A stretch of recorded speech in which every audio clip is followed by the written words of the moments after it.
Velocidade, luxo, fama. Tudo isso parece eterno, mas num piscar de olhos tudo se transforma em chamas, gritos de desespero e um silêncio ensurdecedor.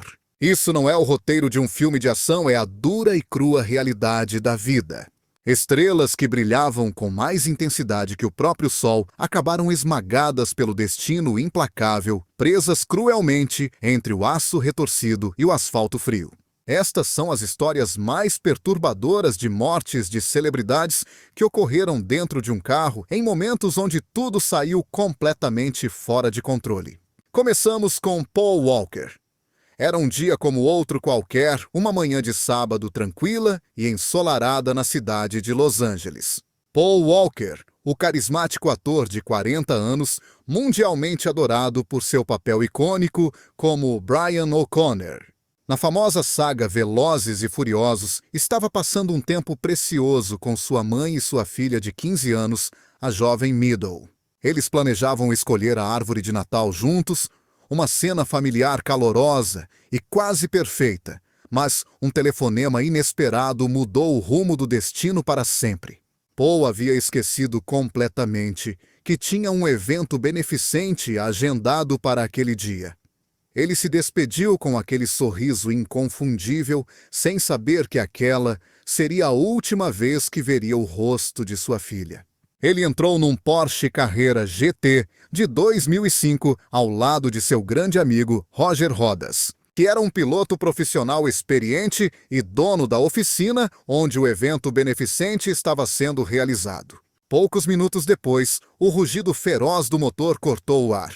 O carro, uma besta mecânica difícil de domar, até para especialistas, disparou pelas ruas de Santa Clarita. A velocidade atingiu impressionantes 160 km por hora e, de repente, tudo acabou num instante trágico. O veículo perdeu totalmente o controle, bateu na calçada, colidiu violentamente contra uma árvore, depois contra um poste de luz e finalmente explodiu em chamas ardentes. As testemunhas correram em pânico. Alguns tentaram desesperadamente abrir as portas, outros gritavam de horror. Mas, infelizmente, já era tarde demais. Paul Walker e Roger Rodas morreram na hora carbonizados no interior daquele carro, que se tornou uma armadilha mortal. Aquele veículo de luxo se transformou tragicamente em sua tumba metálica. O relatório forense foi brutalmente claro, a causa foi o excesso de velocidade, combinado com pneus velhos e desgastados. Não havia álcool. Não havia drogas envolvidas, apenas uma máquina poderosa demais. Um breve momento de descuido e uma tragédia irreversível. Hollywood ficou em estado de choque absoluto. O mundo inteiro chorou. Os fãs correram para o local do acidente, levando flores, velas e muitas lágrimas de saudade. Sua filha Meadow, completamente devastada pela perda, processou a Porsche alegando a periculosidade excessiva do veículo. O caso foi resolvido discretamente, fora dos tribunais. Mas nenhum acordo ou valor poderia trazer o pai dela de volta. As filmagens de Velozes e Furiosos 7 foram imediatamente interrompidas. Seus irmãos assumiram seu lugar em cenas cruciais para finalizar o filme. E na tela grande, Paul Walker teve uma despedida épica e emocionante ao som de See You Again. Foi uma despedida que até os dias de hoje continua partindo nossos corações. Agora vamos falar de James Dean. Ele tinha apenas 24 anos.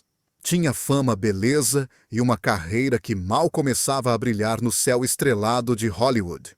Mas James Dean não apenas atuava. Ele era a própria encarnação do espírito rebelde de toda uma geração. No entanto, seu amor pela velocidade era tão intenso e perigoso quanto o seu talento.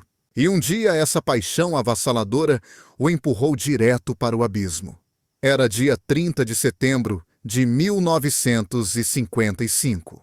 Dean decidiu não rebocar seu novíssimo Porsche 550 Spider a caminho de uma corrida em Salinas, na Califórnia. Ele queria dirigi-lo, queria senti-lo, queria testar toda a sua potência no asfalto. Ele apelidou o carro de Little Bastard, um nome que parecia prever seu destino sombrio. Ao lado dele ia seu mecânico Rolf Witterich. E logo atrás seguia um carro de apoio com um fotógrafo e um motorista profissional. A caravana avançava em direção ao oeste. Na rota 99, às 3h30 da tarde, a polícia parou Dean por excesso de velocidade. Ele apenas sorriu com aquele charme rebelde, assinou a multa e seguiu viagem despreocupado. Às 5h45 da tarde, tudo acabou. Um Ford Tudor de 1950, dirigido por Donald Turnipseed, fez uma curva bem na frente do Porsche. Dean tentou desviar desesperadamente, mas já era tarde demais. O impacto foi absolutamente brutal. O Little Bastard saiu voando, girando pelo ar, como se fosse uma simples lata de alumínio amassada antes de se espatifar numa vala. Quando a polícia chegou ao local, James Dean ainda respirava com muita dificuldade. Ele estava com o pescoço quebrado e tinha múltiplas fraturas pelo corpo. Ele foi levado às pressas para o hospital de Paso Robles. Mas às 6h20 da tarde, o coração do rebelde parou de bater. Turnipseed sobreviveu apenas com ferimentos leves. O mecânico foi arremessado para fora do carro com lesões graves, mas sobreviveu. Apenas Dean perdeu a vida naquele dia fatídico. Um mês depois estreava o filme Juventude Transviada. O mundo inteiro viu James na tela vivo, vibrante e desafiador, sem saber que aquela era a sua despedida final. O mito estava finalmente completo e eternizado. A estrela morreu jovem bela e de forma trágica, e o carro Little Bastard se tornou uma lenda maldita envolta em rumores sombrios de maldições, acidentes e morte. A próxima é Jayne Mansfield. Era a noite de 29 de junho de 1967. Jayne Mansfield, um verdadeiro ícone dos anos 50 e 60, percorria a América com seus shows deslumbrantes. Os seus dias de glória em Hollywood já não brilhavam com a mesma intensidade de antes, mas o seu nome ainda tinha o poder de incendiar as manchetes. Por onde ela passava, provocava suspiros profundos, escândalos enormes, e agora trazia consigo a sombra da morte. Naquela noite fatídica, Jayne viajava num imponente Buick Electra, acompanhada pelo seu namorado Sam Brody e pelo motorista Ronnie Harrison. E no banco de trás dormiam tranquilamente 3 dos seus filhos pequenos, aninhados junto a vários chihuahuas. O destino estava traçado. Nova Orleans, onde o perigo invisível espreitava. A estrada US 90 estava coberta por uma névoa espessa e traidora. Essa nuvem branca era provocada por um caminhão que pulverizava inseticida, misturando-se com a bruma natural e úmida do pântano. A visibilidade era praticamente nula, e a velocidade a que seguiam era demasiado alta, a 130 km por hora. E então, o impensável aconteceu. O Buick impactou de forma violenta e direta contra a traseira do caminhão. Não houve qualquer tempo para reagir. O estrondo foi absolutamente brutal. Mansfield Brody e o motorista morreram instantaneamente no local sem hipótese de salvação. As crianças, por um verdadeiro milagre, sobreviveram, mas o que restou foi o rumor, aquele sussurro doentio que atravessou décadas. Diziam que Jayne Mansfield tinha sido decapitada. Uma peruca loira ficou macabramente incrustada no vidro do para-brisas. Os meios sensacionalistas não tardaram a publicar manchetes arrepiantes e gráficas, mas o médico legista desmentiu essa versão. Foi um traumatismo craniano severo, e não uma decapitação. No entanto, a verdade médica fria não foi suficiente para travar a lenda urbana. E algo mais ficou para sempre na história. O horror da sua morte trágica levou a uma reforma histórica e necessária na segurança rodoviária. Foram instaladas as chamadas barras Mansfield, aquelas barras metálicas de proteção na parte traseira dos caminhões, que hoje em dia salvam milhares de vidas, impedindo que carros mais baixos se metam debaixo dos reboques. Assim, Jayne Mansfield, a mulher que brincou perigosamente com os limites do escândalo, acabou por transformar a sua própria morte num legado duradouro. Ela não morreu na escuridão do esquecimento. Morreu a toda a velocidade entre a névoa envolta em perfume barato. E entre os restos de uma fama que se negava terminantemente a desvanecer. Agora, falemos de Marc Bolan. Nos anos 70, enquanto o rock se tornava mais sujo, mais selvagem e mais sombrio, surgiu a figura de Marc Bolan. Era delicado, mas explosivo, um sonhador, porém ruidoso. O líder da banda T-Rex e o inventor involuntário do glam rock. Bolan não se limitava a cantar.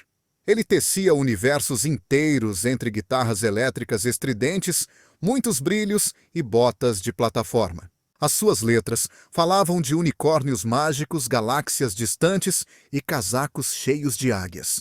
A sua voz arrastada e o seu estilo andrógeno inconfundível converteram-no num ícone absoluto da contracultura britânica.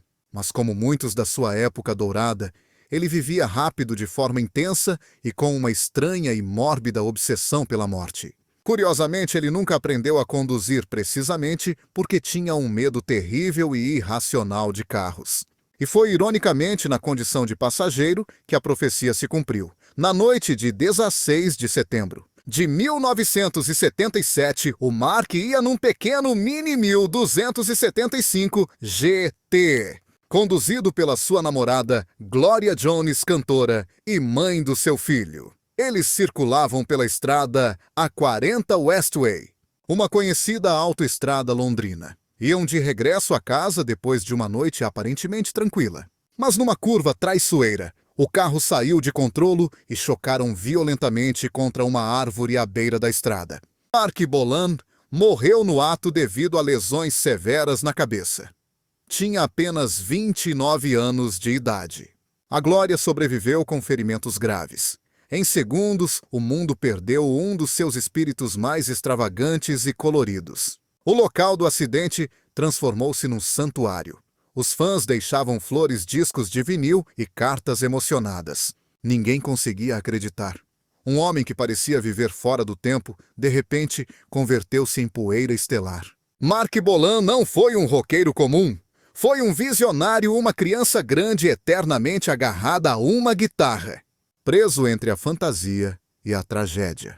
Morreu antes mesmo de cumprir os 30 anos. Como se o destino se negasse a deixá-lo envelhecer. E talvez devesse ser assim mesmo. Alguns simplesmente não são feitos para este mundo. Grace Kelly era muito mais do que uma simples atriz, era um mito vivo, com a sua elegância glacial. E um olhar de porcelana tinha conquistado Hollywood muito antes de se tornar a princesa do Mônaco. Mas nem a realeza a conseguiu proteger do destino cruel. A 13 de setembro de 1982, Grace e a sua filha mais nova, a princesa Estefania, regressavam da sua casa de campo em Rock Agel. Apesar da fadiga acumulada, Grace insistiu em conduzir ela mesma pelas perigosas estradas montanhosas em direção a Monte Carlo. Ninguém imaginava que essa seria a sua última decisão. Em plena curva, Grace sofreu um infarto súbito e perdeu o controle do veículo.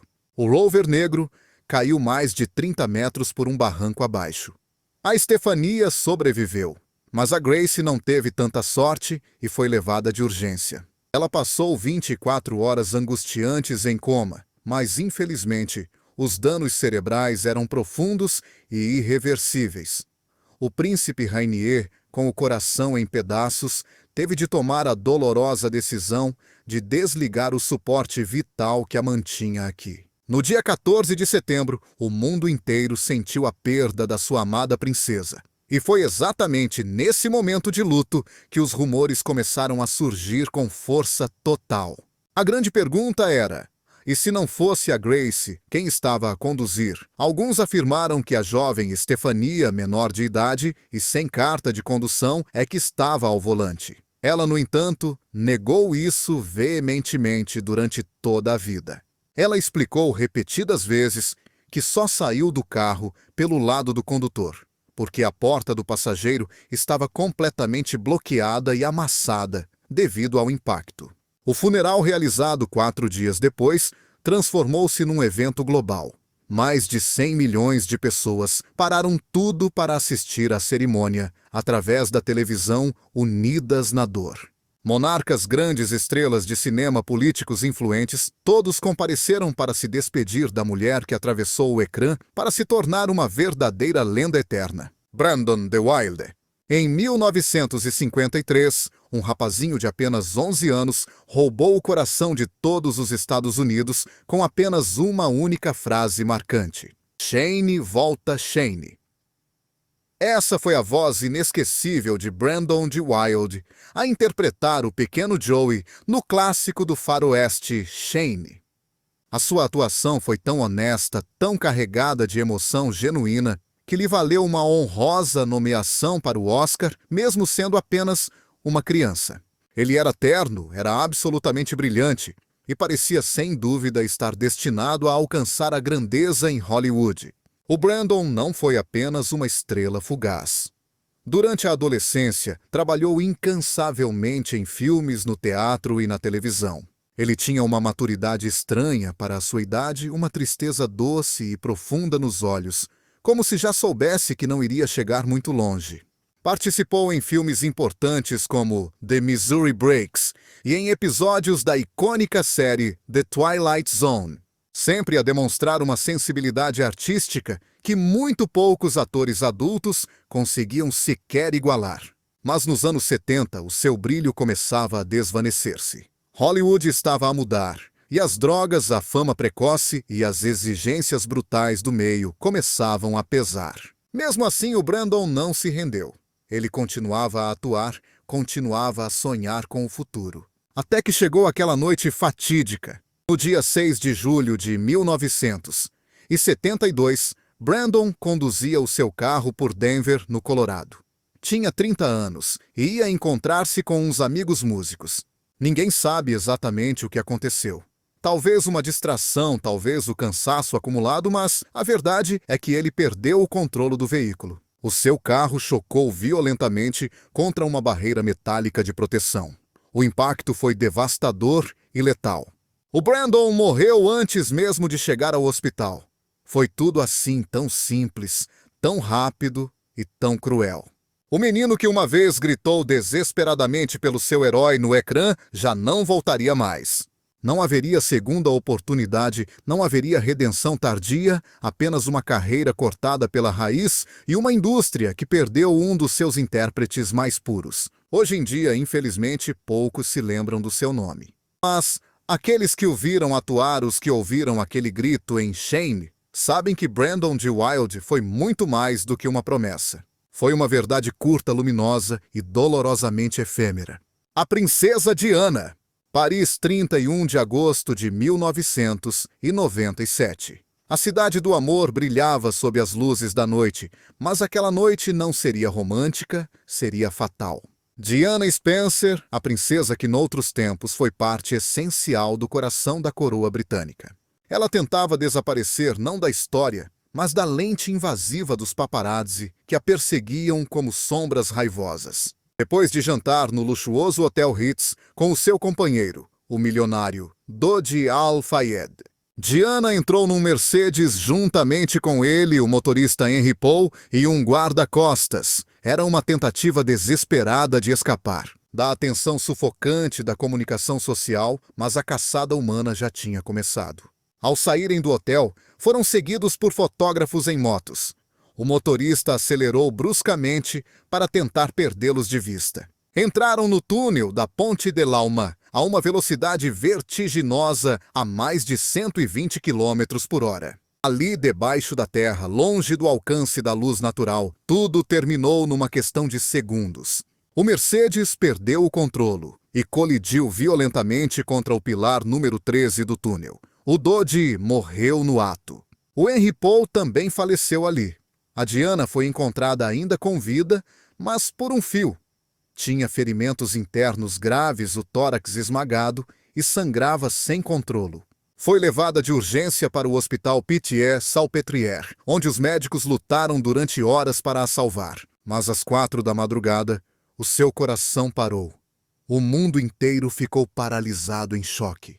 As capas dos jornais gritavam a notícia trágica. Em frente ao Palácio de Kensington, milhares de pessoas deixaram flores, cartas e ursos de peluche.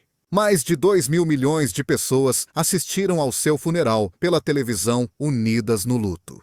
Foi uma despedida global como nenhuma outra. Mas a morte da Diana não trouxe paz, trouxe perguntas inquietantes. Por que razão o motorista do Hertz tinha níveis tão elevados de álcool no sangue naquela noite? Como é possível que tenham permitido que um carro sem as mínimas medidas de segurança adequadas fosse usado para transportar figuras públicas tão expostas e vulneráveis naquele momento? E o que dizer dos paparazzis? Por que aqueles fotógrafos que chegaram segundos após o impacto brutal escolheram friamente tirar fotos em vez de estender a mão para ajudar quem estava ali morrendo? As teorias da conspiração explodiram de forma incontrolável, sugerindo desde um assassinato encoberto, encomendado pela monarquia, até uma negligência deliberada e cruel. E a verdade é que até hoje, nenhuma explicação oficial foi capaz de silenciar completamente essa suspeita persistente. Diana de Gales não teve o fim de uma princesa de conto de fadas. Ela morreu de forma trágica, como uma mulher perseguida extremamente vulnerável e, acima de tudo, profundamente humana. Mas a sua partida prematura mudou o curso da história para sempre. A relação entre a monarquia britânica e o povo sofreu um abalo profundo e nunca mais voltou a ser a mesma coisa. A imprensa, por sua vez, teve que enfrentar um escrutínio público e ético rigoroso numa escala de pressão que nunca tinha sido vista antes. E os seus filhos, William e Harry, tiveram de crescer sob a sombra imensa e dolorosa de uma mãe que o mundo inteiro jamais parou de chorar e sentir falta. Mel Ott. Durante longas 22 temporadas, esse nome foi o sinônimo absoluto e indissociável da equipe dos New York Giants. Ele podia ser considerado pequeno em estatura física, mas quando segurava o bastão em suas mãos, transformava-se num gigante inigualável. O seu swing de canhoto, que era ao mesmo tempo estranho e elegante, mandava as bolas para fora do estádio com uma facilidade tão impressionante que parecia pura magia. Ele foi o pioneiro, o primeiro jogador da Liga Nacional a alcançar a marca histórica de 500 home runs e ainda hoje é lembrado com reverência como um dos batedores mais temidos de todos os tempos. Mas Ott não era apenas uma máquina fria de fazer pontos e rebatidas. Ele era, acima de tudo, um verdadeiro líder nato. Primeiro tornou-se capitão respeitado, depois assumiu como treinador e, finalmente, consagrou-se como uma lenda eterna do esporte. Apelidado carinhosamente de Master Melvin, ele tinha um caráter reservado quase tímido que contrastava de forma gritante com a sua presença feroz e intimidadora na base principal. No ano de 1951, ele foi imortalizado no Hall da Fama do beisebol. Para muitos fãs e especialistas, o seu lugar na história era sagrado e intocável. Mas a história, infelizmente, nem sempre respeita os seus heróis. Na noite de 21 de outubro de 1958, Mel Ott dirigia tranquilamente pelo Bronx, em Nova York. Ninguém poderia imaginar que algo tão trivial e cotidiano como um simples passeio de carro acabaria ceifando uma vida tão extraordinária e cheia de glória. Num momento fatídico e inesperado, ele perdeu completamente o controle do veículo. O carro saiu da estrada e colidiu violentamente contra um poste. A morte foi instantânea. Ele tinha apenas 49 anos de idade naquele dia triste. A notícia abalou profundamente o mundo do esporte. Um ídolo que tinha sobrevivido há décadas na liga, enfrentado os arremessadores mais letais e saído ileso, acabou sendo derrotado friamente pelo asfalto. O beisebol inteiro chorou a perda irreparável de um dos seus gigantes mais humildes e queridos por todos. As arquibancadas ficaram num silêncio ensurdecedor. A camisa número 4 dos Giants nunca mais voltaria a ocupar o seu lugar de honra no campo. Mel Ott foi enterrado na Louisiana, longe do rugido frenético dos estádios, mas o seu nome, os seus recordes e a sua maneira silenciosa de brilhar continuam vivos na memória. Ele não morreu empunhando um bastão, como seria de esperar de um herói, mas sim com o volante do carro entre os dedos. E essa fragilidade repentina e trágica, foi talvez a lição mais humana que ele nos deixou ao partir. Billy Martin. Um homem amado fanaticamente por uns e profundamente odiado e criticado por outros. Billy Martin era um homem que não conhecia o meio-termo. Foi jogador-treinador e incrivelmente técnico dos New York Yankees por 5 vezes diferentes. Ele era uma figura mítica tão temida quanto admirada. Dentro de campo, o seu temperamento era explosivo. Ele discutia ferozmente com os árbitros, brigava com os próprios jogadores e exigia a perfeição absoluta e inegociável em cada lançamento. Mas, no fundo, essa intensidade avassaladora era também a sua inconfundível marca registrada no esporte. Billy não tinha nada de diplomático, ele era a encarnação do beisebol puro. E foi precisamente por essa autenticidade crua que milhões de pessoas o adoravam. No dia 25 de dezembro de 1989, enquanto o país celebrava o Natal, Billy Martin viajava por uma estrada congelada em Fenton, Nova York, ao lado de seu amigo William Reedy. Era uma noite escura e cortante de frio, com as ruas traiçoeiramente cobertas por uma camada de gelo. Os dois seguiam viagem numa caminhonete da marca Ford que tinham alugado especialmente para a ocasião. No meio do trajeto, o veículo derrapou no gelo, saiu da estrada e despencou por uma ribanceira de mais de 90 metros até colidir violentamente contra um bueiro de concreto. O impacto foi brutal e devastador. Billy Martin foi arremessado contra o para-brisa e morreu na hora, tendo o pescoço quebrado no acidente. Reedy, que conseguiu sobreviver com fraturas graves na pelvis e nas costelas, revelaria mais tarde que Martin estava viajando sem o cinto de segurança. E afirmou categoricamente que era ele, e não Billy, quem estava ao volante guiando naquela noite fatídica. Mesmo assim, durante anos, correu o boato persistente de que o próprio Martin dirigia como se o destino não conseguisse aceitar que o homem mais teimoso do beisebol não estivesse no controle do seu próprio fim. A notícia da sua morte caiu como uma verdadeira bomba atômica sobre todo o mundo esportivo. Billy Martin, o estrategista de ferro, a própria alma pulsante dos Yankees, nos seus dias de maior glória e vitória. Ele partiu sem aviso prévio, sem os aplausos da torcida, terminando sozinho numa vala congelada e solitária. Lisa Lopes era, sem sombra de dúvida, a figura mais enigmática e magnética do famoso trio musical TLC. Enquanto T-Boz e Chili conquistavam o público com as suas vozes doces e carisma, Lisa Lopes era o fogo puro, rebelde, profundamente espiritual e totalmente imprevisível. Ela fazia seus raps com uma fúria como se estivesse exorcizando seus demônios e vivia a vida com a mesma intensidade alucinante com que cuspia os seus versos no limite. Após o sucesso colossal do álbum Fan Mail, a Lisa sentia-se sufocada, presa numa jaula dourada, da qual não via saída. Ela ansiava por liberdade, precisava desesperadamente de se redescobrir. E foi por isso que fugiu de tudo. Embarcou rumo às Honduras, uma terra que o seu coração considerava absolutamente sagrada. Não era uma novidade para ela. Ali ela possuía uma casa, o seu santuário pessoal. Mas nesta viagem específica havia uma vibração distinta, algo estava inquietantemente diferente.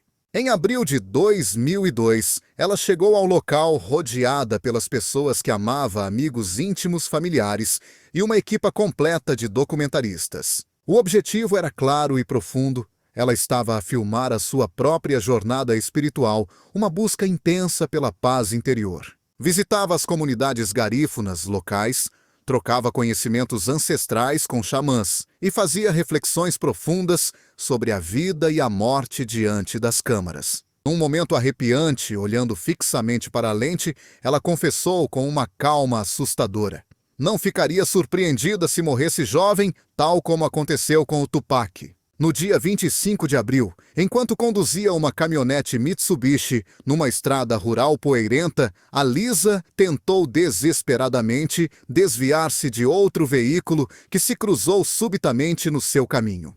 O carro perdeu o controlo, desviou-se bruscamente, colidiu com violência contra duas árvores e capotou várias vezes num cenário de puro horror. Viajavam 8 pessoas naquele veículo, mas tragicamente apenas uma perdeu a vida. A Lisa sofreu um traumatismo craniano fatal. Ela tinha apenas 30 anos de idade. O acidente ficou em parte registrado pelas próprias câmaras que filmavam o documentário, eternizando o momento final.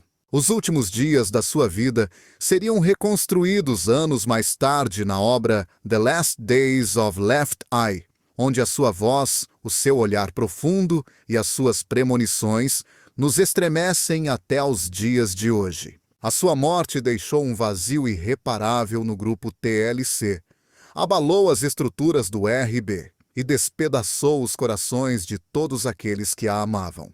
Para muitos, ela era muito mais do que apenas uma artista talentosa. Viam nela um espírito livre em constante e luminosa evolução. A Lisa não morreu por acaso. Ela partiu no meio de um intenso processo de renascimento, como se o universo incapaz de conter tamanha energia tivesse decidido libertá-la de uma vez por todas. E foi assim que ela partiu sozinha na sua passagem plenamente consciente e finalmente em paz com o seu destino inevitável. Bessie Smith. Muito antes de Billie Holiday brilhar, antes mesmo de Aretha Franklin encantar o mundo, existiu ela, a inigualável Bessie Smith. Chamavam-lhe a Imperatriz dos Blues. A sua voz era como fogo líquido a correr nas veias, e a sua presença em palco era absolutamente inegável. Na década de 1920, não havia nenhuma cantora, fosse branca ou negra, que conseguisse sequer chegar aos seus pés. Ela lotava teatros inteiros, vendia milhares de discos e transformava a dor crua em arte pura. Mas ser mulher, e ainda por cima negra na América segregada do século XX, tinha um preço altíssimo. Quando a Grande Depressão atingiu o país, o dinheiro desapareceu num piscar de olhos, e com ele levou também uma grande parte da sua fama e glória. A Bessie viu-se forçada a voltar às digressões pequenas, conduzindo por estradas secundárias esquecidas, cantando em bares poeirentos e sobrevivendo apenas com a força do seu talento puro. E foi precisamente numa dessas estradas solitárias que a sua história chegou a um fim trágico e abrupto. No dia 26 de setembro de 1937, a Bessie viajava pela Rota 61 com o seu companheiro Richard Morgan, perto de Clarksdale, no Mississippi. Em plena madrugada, envoltos na escuridão, o carro deles colidiu violentamente contra um caminhão de carga. O caminhão estava estacionado sem qualquer luz no meio do breu. Com um impacto brutal, a Bessie foi projetada para fora do veículo. O braço dela foi quase arrancado no embate. Ela perdia sangue a um ritmo alarmante e assustador. Um médico local que passava, o Dr. Hugh Smith, fez tudo o que estava ao seu alcance para a estabilizar. Mas era demasiado tarde. Ela morreu a caminho do hospital sozinha, destroçada num sul, onde a sua música era tudo, mas a sua vida valia muito pouco. Após a sua morte, nasceu uma lenda tão trágica quanto falsa. Dizia-se que a Bessie tinha sido rejeitada por um hospital exclusivo para brancos e que morrera porque ninguém a quis atender. Décadas mais tarde, o próprio Dr. Smith veio a público desmentir categoricamente essa versão dos acontecimentos. Ainda assim, o rumor persistiu teimosamente porque num país fraturado pelo racismo, aquela história parecia demasiado real e cruel para não se acreditar nela. No seu funeral, milhares de pessoas compareceram em massa para lhe prestar uma última e sentida homenagem. Contudo, a sua sepultura permaneceu durante longos anos sem qualquer nome esquecida na terra. Até que, em 1970, a Janis Joplin, uma das suas maiores admiradoras, pagou do próprio bolso uma lápida onde se podia ler a frase: "A maior cantora de blues do mundo nunca deixará de cantar." E assim foi. A Bessie Smith não se limitou a cantar o blues. Ela encarnou-o na sua totalidade. E embora tenha morrido na margem suja de uma estrada, A sua voz continua bem viva, ecoando em cada mulher que canta com a alma e desde as entranhas. Com o Anton Yelchin, não foi na estrada, não aconteceu à meio da noite e não houve excesso de velocidade envolvido. A morte do Anton Yelchin não seguiu nenhuma das regras habituais das tragédias automobilísticas a que o mundo está infelizmente habituado a ouvir. Foi algo muito pior. Foi um evento mais íntimo, completamente absurdo e profundamente escalofriante pela sua banalidade. No dia 19 de junho de 2016, o jovem ator de apenas 27 anos, mundialmente conhecido pelo seu papel carismático como Pavel Chekhov na saga Star Trek, falhou e não apareceu no ensaio que tinha programado com os seus colegas de teatro. Ninguém sabia onde ele se tinha metido. E ninguém, nem nos seus piores pesadelos, imaginava o que iriam encontrar. Ao chegarem à sua casa em Studio City, na Califórnia, os amigos depararam-se com uma cena de horror, viram-no encurralado. Ele estava preso entre o seu próprio Jeep Grand Cherokee e uma coluna maciça de tijolos na entrada da garagem. O veículo tinha deslizado em marcha atrás pela encosta abaixo e esmagou-o fatalmente contra o pilar metálico da caixa de correio, roubando-lhe a vida num instante.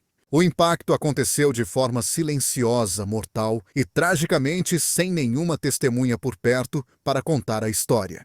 Mais tarde, as autoridades determinaram que a alavanca de câmbio eletrônica do Jeep, uma tecnologia comprovadamente defeituosa, não indicava com clareza se o carro estava realmente na posição de estacionamento. Era uma falha de design tão sutil quanto letal, um erro de engenharia imperceptível que custaria um preço alto demais. Anton desceu do veículo, acreditando estar totalmente seguro, protegido no conforto do seu lar. Mas, infelizmente, ele não estava. Ele morreu sozinho, envolto em silêncio, a poucos metros da porta de sua casa, sem perseguição, sem alta velocidade e sem qualquer aviso prévio do destino. A sua morte não apenas abalou as estruturas de Hollywood e seus fãs, mas também enviou ondas de choque por toda a indústria automotriz. A Fiat Chrysler se viu obrigada a realizar o recall de mais de 1 milhão de veículos devido a esse mesmo defeito pavoroso. A família de Anton processou a empresa e, em 2018, chegaram a um acordo confidencial. Mas nenhum valor, por mais alto que fosse, devolveria aquele jovem brilhante que havia interpretado o inesquecível Chekhov. Um rapaz com um coração enorme, uma bondade genuína e um sorriso melancólico que cativava a todos. Anton Yelchin não morreu como uma estrela fugaz que queima rápido. Ele morreu como um homem detido no tempo traído por uma máquina que jamais deveria ter se movido. E naquela quietude assustadora, naquela imagem congelada de um ator preso entre o aço frio e o concreto, ficou para sempre a memória de um talento brutalmente interrompido. Sam Kinison, o homem que gritava a verdade. Se o inferno tivesse um palco e um microfone, tenho certeza de que Sam Kinison o teria conquistado completamente.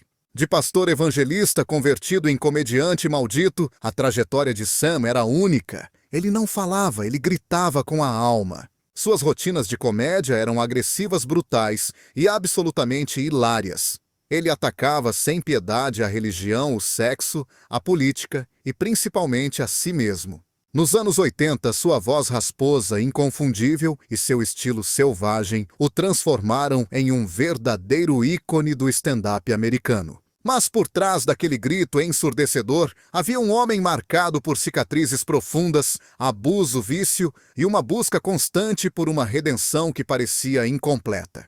Kinison vivia sempre no limite à beira do abismo, como se cada show pudesse ser o último. No dia 10 de abril de 1992, Sam viajava com sua esposa recém-casada rumo a Laughlin, Nevada, onde tinha um show agendado.